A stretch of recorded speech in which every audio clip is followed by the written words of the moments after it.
Good. Hey guys, welcome back to Chariot Palmistry. My name is Sulabh Jain, and today we're very lucky because we have Simonji here with us. Simonji, hello. Hello. And it's very interesting that G is my last name. So it just that people say, why do they call you Simon G? Because no, that's not true, actually. Hi, how are you? Um, C is my last name, but great to be here. We've missed you, Sulabji. We've missed you, and I'm very glad to welcome you back to the YouTube space. I'm not a lot on YouTube either, but you're always a welcome presence and a reassuring presence that there is some order in the universe, and you help us find it. So I'm a fan. Oh, well, thank you so much for those kind words. Today, we'll be talking about compatibility in astrology. At the very end, we'll even talk a little bit about the coming US election. So, Simonji, I'll hand it over to you. Yeah. Well, and you could say that the election is a matter of compatibility between a candidate and the public, the people. Yeah. And the people do get what the people deserve. We get the candidates that we consciously elect, obviously, but also that we subconsciously project onto the screen of our public awareness. And so in the United States, we know those candidates. They're the existing President Biden and Donald Trump. Looks like he'll be the main character. It's only January now, so there are only two left: Nikki Haley and Donald Trump. And so the question is, who will we elect? That's a matter of outcome. But then the second question is, will we be compatible with that Mhm. candidate?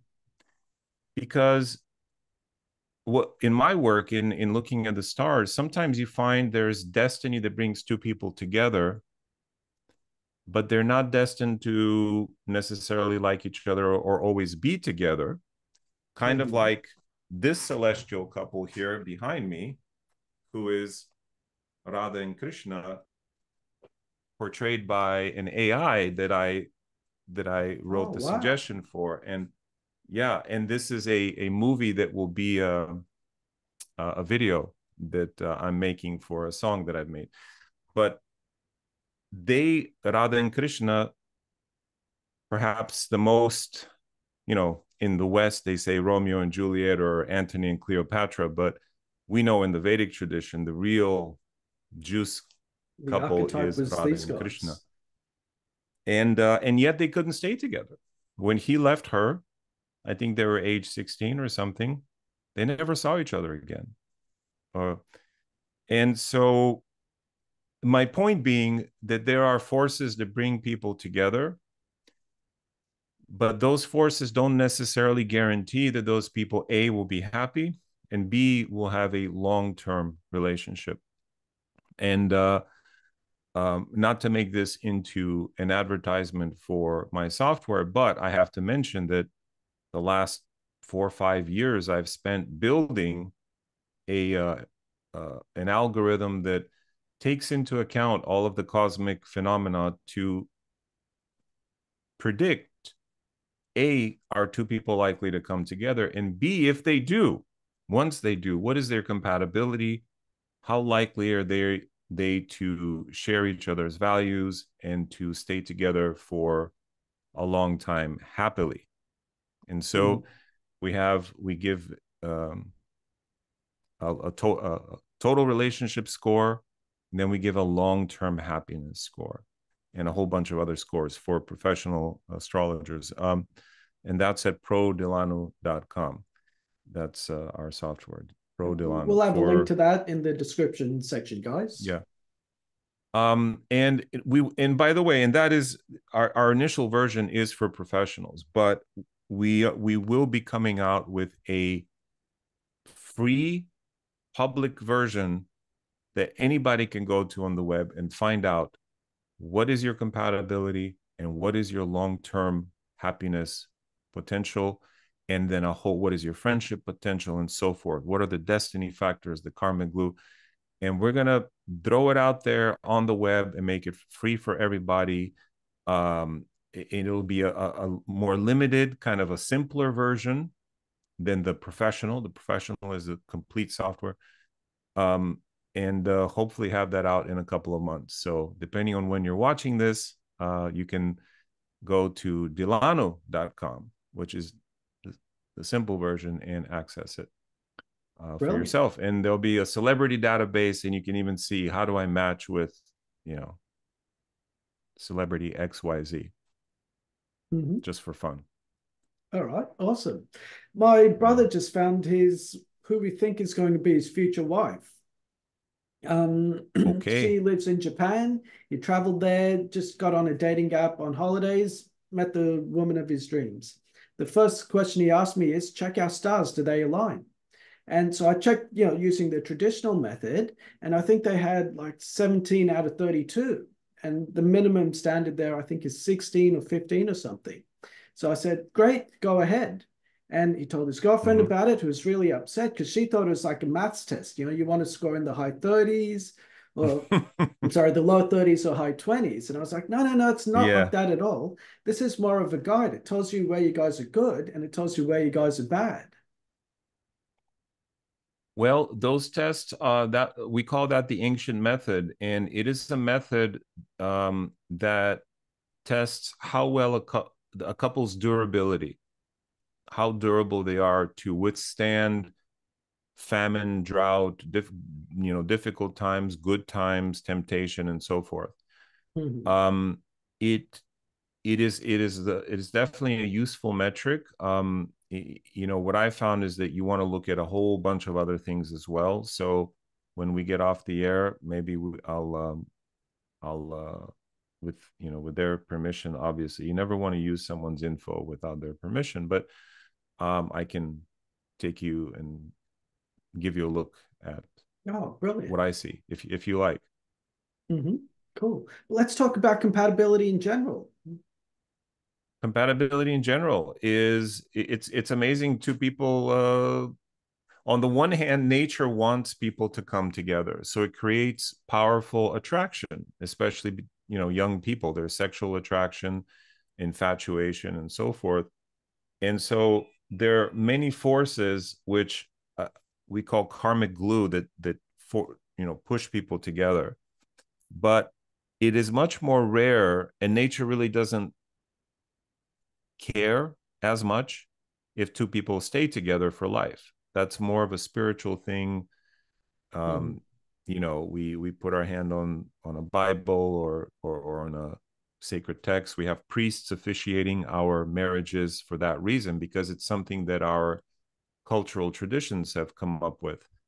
And they've come up with it because it's hard for two people to stay together. As you know, in astrology, the first house ruler and the seventh house ruler can never be friends, full friends. At the best, they can only be neutral, right? Yep. And so that kind of, and Mars and Venus, they're not friends. Mars archetypally for men, Venus for women.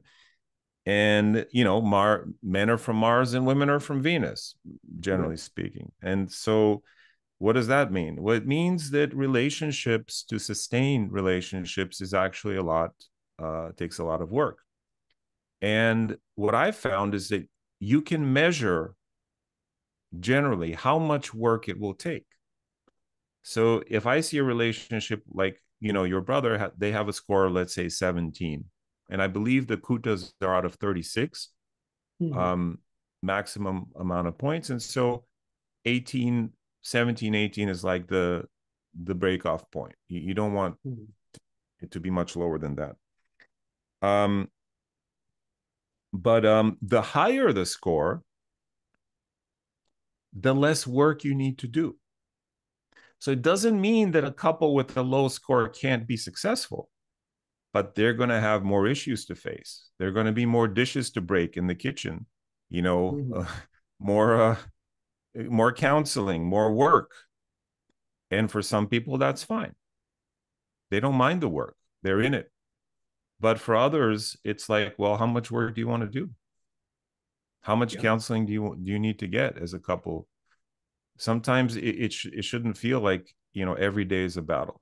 And so when I work with couples, and you know, Indian couples, once they get married, typically that's it. Like they tend to stay married, especially the older generation. The younger Mhm. generation is different. um then they ask me, what can I do? Well, you can still work on things, the things that you can emphasize, the things that are good in your relationship, and Mhm. then work on the things that are difficult. And so we can identify often what those issues are. Uh, and often, Sulabhji, you probably know this, and I'm talking too much, I'm sorry, but you probably know this from your practice. People will sit with you, let's say they get a hand analysis, and they'll go, I've been going to a therapist for 15 years and they still don't know this about me. How did you see Mhm. it like in the first 10 minutes? Yeah, I'm sure you've had that experience, all the right? time. And often All what the we tell time. them is stuff that their gut tells them as well, but they don't listen to themselves. And so when we look at it sometimes, and I'm not saying this always happens, but sometimes you look at a couple and you go, okay, this is the issue. This is the thing that's working. This is what's not working. Is that, and then you ask them, they're like, yeah, okay. Um, and so the thing about what we do is that we have an insight into the blueprint of a human being and a couple that is very difficult to come by using normal rational means, like in even the vaunted professions of psychology, psychiatry, and so forth. I'm not saying they're not useful, they're absolutely useful. um, but I would say that they would benefit greatly from, as Jung pointed out, from a knowledge of these ancient archetypes and how they're evinced and seen in the map of the life map, or even this life map that Mhm. we all carry with us. Uh, so yeah, so relationships complicated, um, easy to form, difficult to hold on to. And my goal is to help couples find each other in a way where they're going to find they're going to need the least amount of work to make that relationship successful. And we can measure that. Yeah. And there's different metrics too, right? Like success with material Hundreds success, of emotional metrics. So, success. sorry? I was just saying there's material success as one measure, emotional success, success of children, et cetera, et cetera. So these are all different planets that you look at and how they measure against each other, is it? Correct. So there are different metrics in terms of outcomes. So for some couples, being financially successful and career successful is their number one metric for the relationship. For other couples, is you got to have family. If you don't have family, you have Mm-hmm. nothing. For other Yeah. couples, the sex has to be great. For other couples, Mm-hmm. everything has to be great. you know, Sure. and so yes, there are different metrics, and hence we as practitioners must have different metrics to measure those things. Mm-hmm. And so, in that analysis that you did for your brother, it has a number of factors. One of them is Dina Kuta, one of them is Yoni Kuta, one of them is Garna. Garna, how are they gonna get along? Garna, right? Nadi, how is their health? How will they affect each other's health? Yoni, how will their sex life be? Um, Rashi and Bhagavata, Mm-hmm. how what will be their impact with respect to society and with respect to their children and so forth. So um, there are various metrics in the ancient method for that, and then of course we've developed dozens and dozens. I would even say hundreds of techniques for looking at the fine details to fine tune. Oh, cool. So tell us about some of those fine details. Well, they come from the research. I stand on a lot of shoulders. Honestly, they come from the research of my predecessors. It all started with a book by Hart Defoe called Light on Relationships, and where he outlined what I now call the core connection, how my moon connects to your moon, how my Venus connects to your Venus, my son to your son, and my ascendant to your ascendant. Mm-hmm. That's the core connection. And then how the malefics, Saturn and Rahu, and the benefics, Jupiter and sometimes Venus, affect that core connection. Mm-hmm.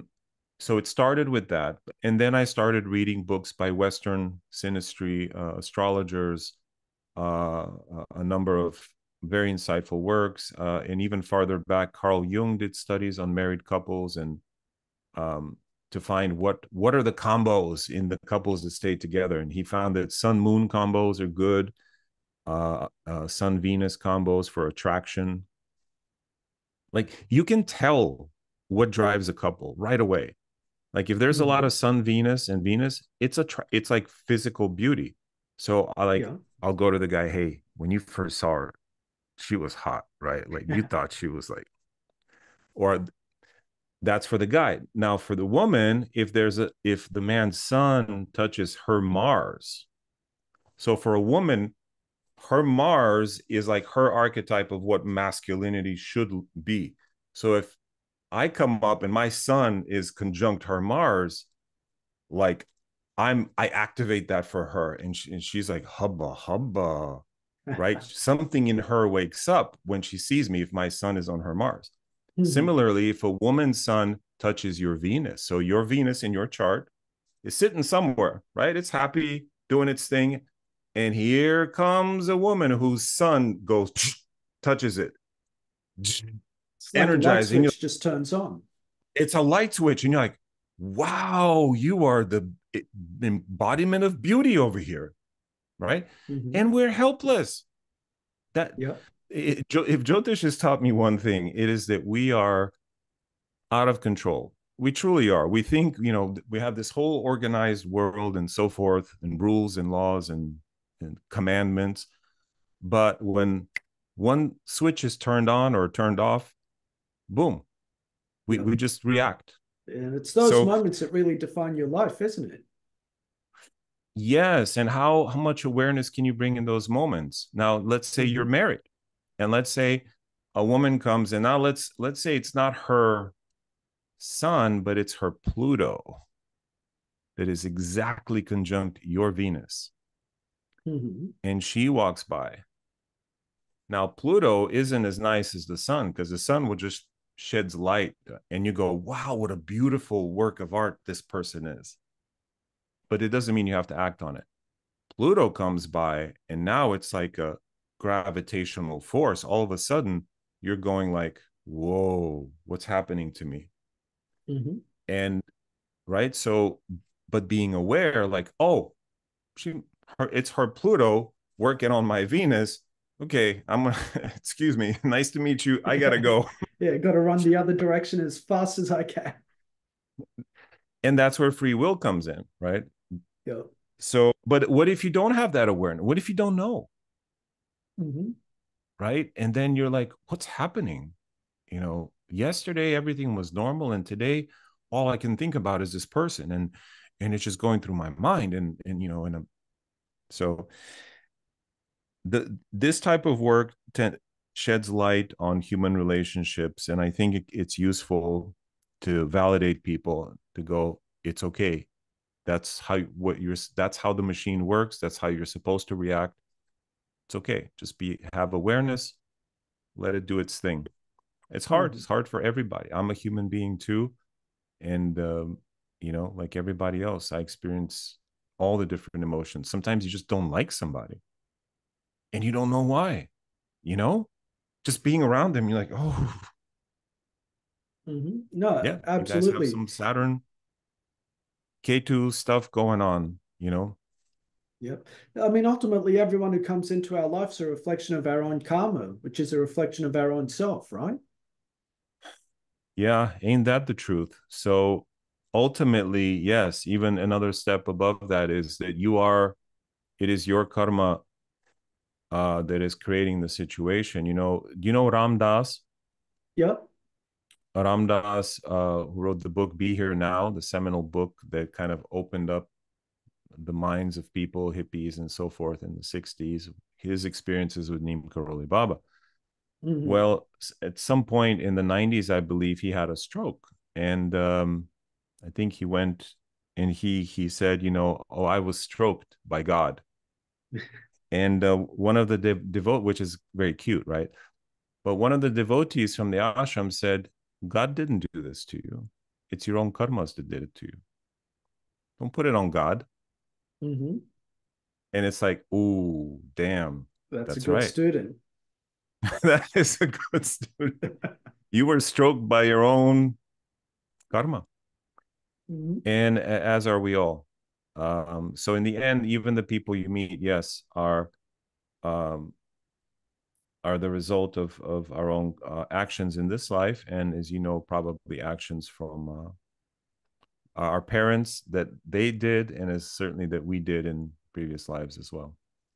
Sure. So these, let's call it algorithms that you've developed, it's really just a way of mapping your own karma. It's a way of mapping and giving you information. Is this the person? Is this the right person that I want to, like your brother? Like, do I Mm-hmm. want to spend the rest of my life with this person? Because if you do, you're entering into a contract, and you're either going to create more karma by fighting and cursing each other, or you're going to burn off karma, or you're going to create something that is more than the sum of yourselves and create a massive beneficial effect to the world. Maybe you have a child that invents the cure for cancer. Mm-hmm. Maybe you two being together, somehow you save the life of children on a school bus, and when the bus driver fell asleep or something. Like, and what we have is a tool to analyze, are we going to work well together? Because if you don't have the tool, then you're going in blind, Yeah. hoping for trusting your heart, and sometimes you're lower down is what you're The lower relying on, heart. Yeah. right? But what you want to trust is your eyes, your brain, your heart, and every other part of you. But we often don't, especially when it's very early in the relationship and it feels so good. Mm-hmm. So we have a tool that kind of gives you a future cast that says, hey, this is what it might look like in 5 years. Are you Mm-hmm. sure you still want to do it? Yeah.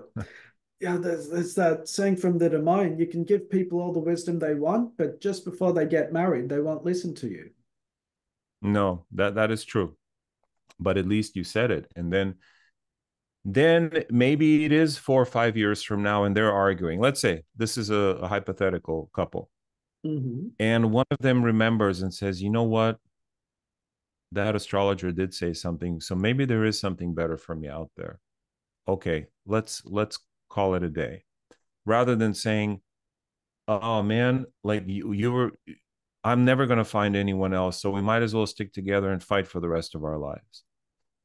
So even if the Mm-hmm. patient doesn't, like a doctor, you have to tell them how to eat a good diet and take care of themselves, even if they're not going to listen, Mm-hmm. because you're implanting. And hopefully at some point they'll go, man, that doctor did tell me about this, right? Yeah. Yeah. Do you find that there are people who just aren't compatible with anyone else? There are charts in which the seventh house is very difficult. And in that case, we simply tell them, look, stop trying to get married. Try Mm-hmm. w- focus on the houses that are good in your chart. Maybe you have a good 11th house for friendships. Maybe you have a good fifth house for dating. So if you can still date someone long term, it doesn't have Mm-hmm. to be a marriage. So we de-emphasize the seventh house of marriage if it is heavily afflicted, which it is in some people's charts. Mm-hmm. How does that So there are message go workarounds, down? hopefully. Huh? How does that message go down? Because I know it takes a lot of delicacy to give that message to someone, especially if they want to You get know, married and have kids and all. we were just looking at the chart of Elizabeth Taylor yesterday with our group. And I don't know if you remember, but she in her day was like she and Richard Burton were the scandalous couple. Now, this is before internet, before everything. When they were together, Glenn, who was it? John Glenn was an astronaut who was orbiting Earth. The newspapers led their story was about Elizabeth Taylor and Richard Burton, not about the first man in Oh, space. wow. That's how big they were. Okay. Hmm. Well, she has a chart of a serial monogamist, a serial dater. She has Uranus conjunct Venus in her horoscope. Exactly. Which Hmm. means she will constantly be seeking the thrill of love and romance. Her Venus is also exalted in her Hmm. horoscope. So there is this compulsive need to have the perfect romantic situation. Yeah. And so, in the nature of her seventh house is such that, um, yeah, Venus is the seventh lord. It's the ruler of her seventh house, exalted Okay. with Uranus and so forth. So she is compulsively jumping into relationships because she's looking for that lightning strike.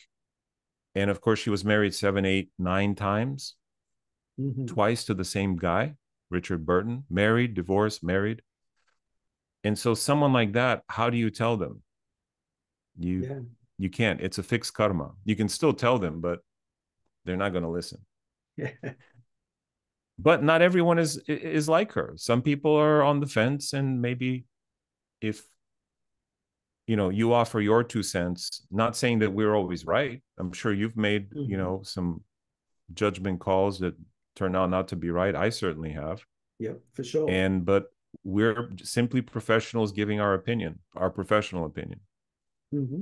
And So I think when it's you useful. look at compatibility, what are the main areas to focus on? Um, well, there are a number of areas. Um, we look at something called soulmate factors, and we've accumulated the factors that indicate strong chemistry between a couple.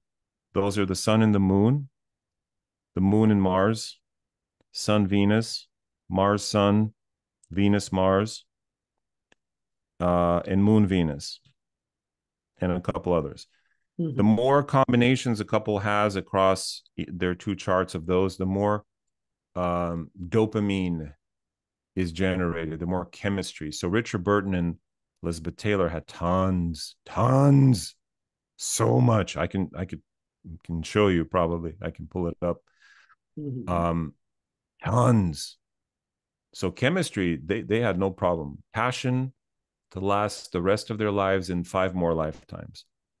But they weren't good for each other. Being together led them to drinking. Why? Because when you combine their two charts, so this is now another thing we look at. The main house that stands out is the 12th house. Hmm.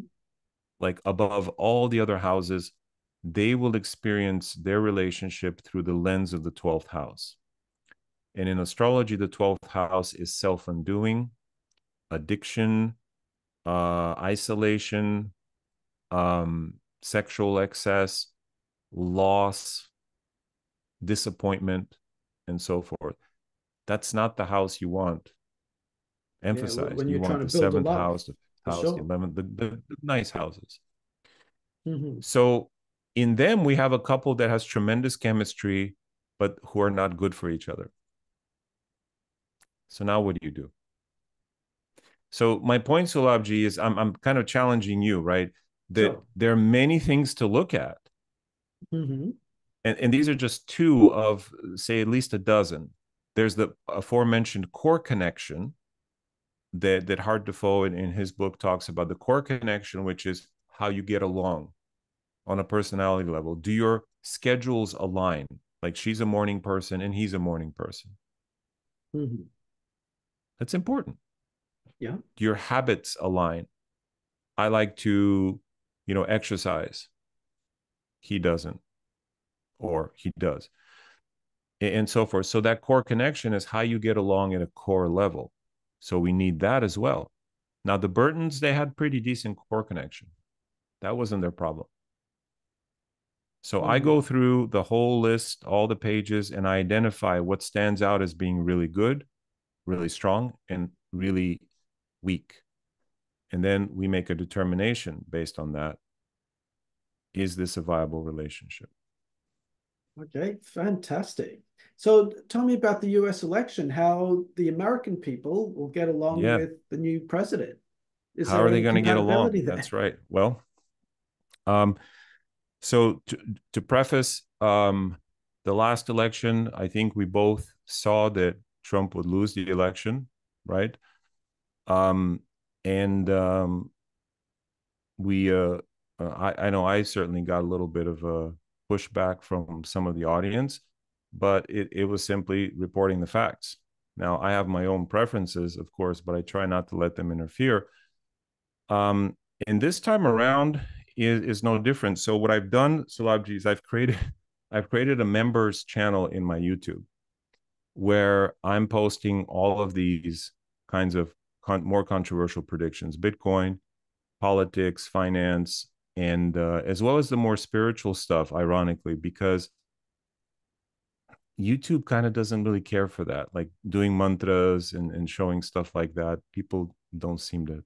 People want more clickbaity stuff, and I don't do Yeah. clickbait. So I've created a members channel where I'm posting long form videos and explanations about all this stuff. But I'm going to give you guys, your audience, the kind of summarized version of what I think. So Mhm. um, I don't think Trump's horoscope shows him winning this year. It's just not strong enough, and in fact, it shows a lot of 12th house activation. We just talked about the 12th house, which is loss, Mhm. which is dissipation, which is isolation. Imprisonment, Even, lawsuits. well, yeah, he's already experiencing, I think he just had yesterday 83 million Yeah, dollars, something crazy something like like that.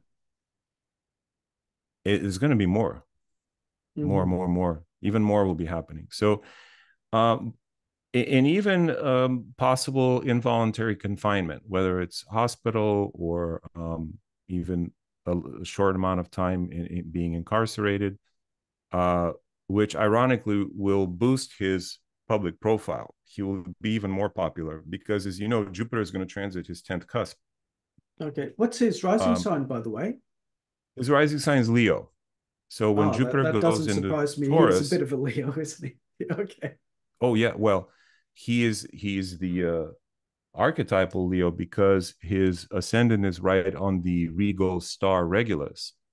Hmm. So the heart of the lion that the Sphinx was built to look at, that Hmm. to look at that star in the sky. So that is the star of long-standing tradition, of the star of legacy. And of course, he was given a legacy by his father, Hmm. and he's going to leave some kind of legacy as well. And one could argue, what did he do with the legacy, right? He Sure. bankrupted 5 times or 6 times, I think, Hmm. and he may lose a lot of his buildings, but Hmm. he's leaving a different type of legacy. So it is a powerful, powerful star. And in our, I did the video with my partner Nadia, and she kind of joked. She was like, "What did this man do in a past life to earn the adulation of so many millions of people?" Because a lot of people love him here in the U.S. and around the world, actually. Hmm. And he's got his chart is just illuminated. And she was like, "Man, he must have been like the guy who didn't press the nuclear button, and so like millions of people owe their lives to him or something." Yeah. Like there are people like that in history who just kind of do the right thing, whether on accident or they have a moment of insight, and then their next life they're like, "Okay, Yeah. 100 million people, you owe me now." I don't know that it works like that, but it was a funny joke, funny thing to say when she said it. Hmm. Um, but the point is, yeah, he has a powerful chart, except that during this period, I don't think it supports him winning the next election. Hmm. Hmm. It's funny in I think the election, I analyzed it in terms of Trump exemplifying Rahu. He's all stuck in Yeah, his head. There's yeah. very little body going on there. And Biden, being Ketu, he has no head. He's literally just a physical presence, and everything gets Mm. done through them. So I thought of the election being Rahu and Ketu, or Rahu versus Ketu, whereas now it's the other way around, isn't it?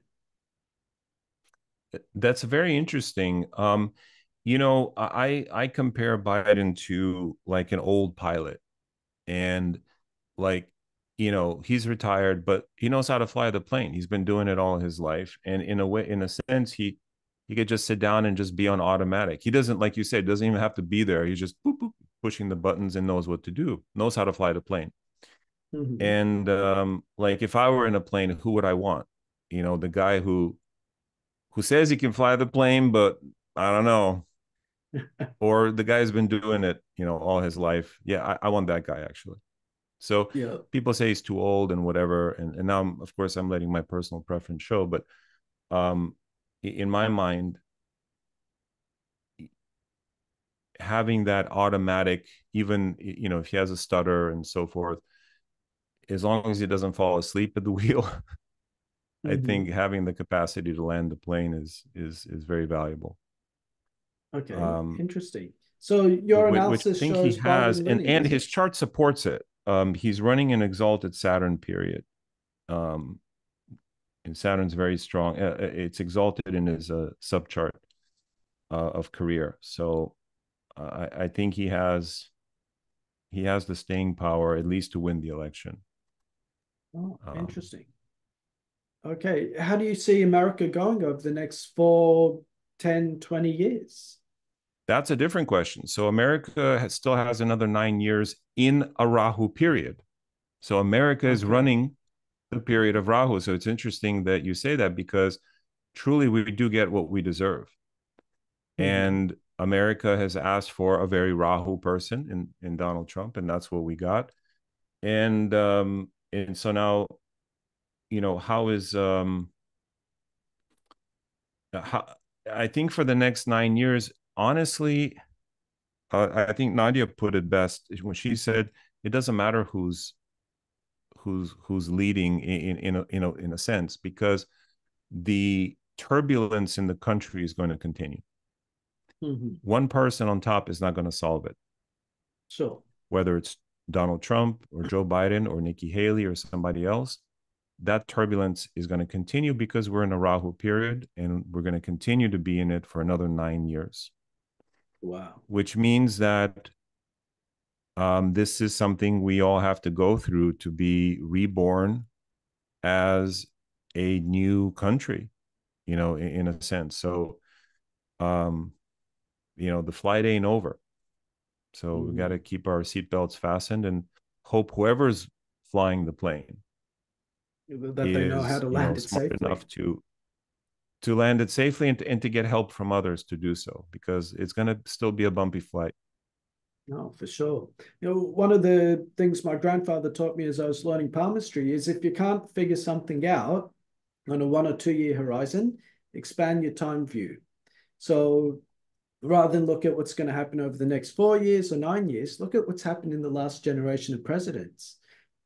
All the baby boomer presidents, starting from Bill Clinton, have been very divisive. I mean, every Mm, president since then, it's just the rift's gone worse and worse. Whereas the generation of presidents before them, the World War II presidents, are the ones that actually united the country and built it up into something really big. So it could just be mm. that it's the next generation of presidents, the Gen X or millennials, that rebuild America and actually make it great again. What are your thoughts on that? Yeah, that is a very interesting perspective, and I think more and more the country certainly now is asking for it. Why do we have to have these octogenarians leading the country? Mm-hmm. And I think that will be for the next election. That will be something that in 4 years, that it will be very interesting to see who shows up then. Who are the younger, more in touch, you can say, people who are, again, will still be in Rahu. But there's another aspect to Rahu, because Rahu brings tremendous achievements and innovations. So this whole AI thing, it's all Rahu. I mean, it's and it Mm-hmm. just leapfrogged our evolution forward in some ways, and it's continuing to do so, sometimes in a scary way, for some people. So Rahu can bring tremendous insight. So we've been focusing on like the political side. Oh, it's crazy. It's but along with the craziness, there are nuggets, there are treasures there. So keep our head down, keep our seatbelts fastened, and enjoy the treasures along the way. The Yeah, little snacks and absolutely. goodies they give you on the plane, because they're truly something special. Yeah, and don't Yeah, drink too because much. there won't be a Rahu period for another 120 years. Okay, interesting. So, I'm just thinking, what was America going through 120 years ago? That would have been the early 1800s, isn't it? um, That was the new frontier no, it'll period. be 1900. It'll Oh, be I'm sorry. nineteen hundred. So That my that's when maths is Teddy so bad. Yeah, Teddy okay. Roosevelt. Yeah, there were massive, massive changes. That's And when of America course, started leading into a becoming a war. superpower under Roosevelt too, isn't it? Yeah, yeah, yeah. Hmm. And of course, it's like a spiral, though. Like, it's not going to be the same as it was 120 years ago. It's just that it's going to be on a different level, but there will be similar themes. The themes of revolution, of you know reforming our identity as a nation. Who are we? Hmm. And Hmm. it's happening now. We have identity politics. We have also, the rise of transgender rights and gay rights and so forth. Like, that is identity as well, and that's only going to continue. Hmm. Well, as you say, it's all about how much hard work you end up doing, right? To make something work. Well, yes, and in the end, we're all personally responsible for our little piece of it. So if you're not a politician, or if you're not in government, then let them do their thing, and you focus on doing your dharma, your purpose, to contribute to the world in your way. Whether you're a car mechanic, or a teacher, or an engineer, do that thing. Like, people put so much of their life energy into going, I hate this guy. I love this guy. So what? How does that help you? Yeah, I mean, I do it too, by the way, but we always have to bring it back to, like, focusing on our dharma. exactly. I mean, as the And Gita remember that says, yep, well, there's these guys are Krishnaji. watching. Yep. I was just going to paraphrase the Gita. It says, better to succeed in your own dharma than to try to succeed in someone else's. Mm-hmm. That's right. Better to succeed at yours, even if you do it poorly, Yeah. even Hmm. if you mess it up. That's better than to be good at someone else's. You know why? Because A, you're taking someone else's job who should be doing that thing. Number one. So you Hmm. are displacing someone from their dharma, in a sense. And B, you're a fake. You're not Yeah. doing what you're supposed to do. So even if you're a really good fake, that's not in the end, it's an empty life, because it's like trying to keep up a lie. You're always thinking about, ways to reinforce it.